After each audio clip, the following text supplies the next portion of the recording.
Graças a Deus, mais um domingo que estamos na Assembleia de Deus, Adonai.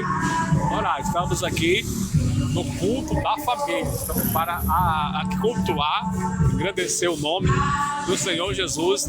Hoje, domingo, primeiro dia da semana. Nós estamos para adorar e para agradecer a Deus por mais uma semana que terminou, por mais uma semana que está começando. Você também possa ser grato a Deus por mais uma semana que está começando. Uma semana difícil, uma semana fácil, mas você chegou aí até onde você está.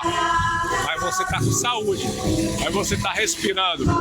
Então dê graças a Deus, dê glória a Deus e cultue a Deus também nessa noite, aonde você está aí, na sua cadeira, aí no seu sofá, aí na sua cama, aonde você estiver, diga: Senhor, graças a Deus por esse dia.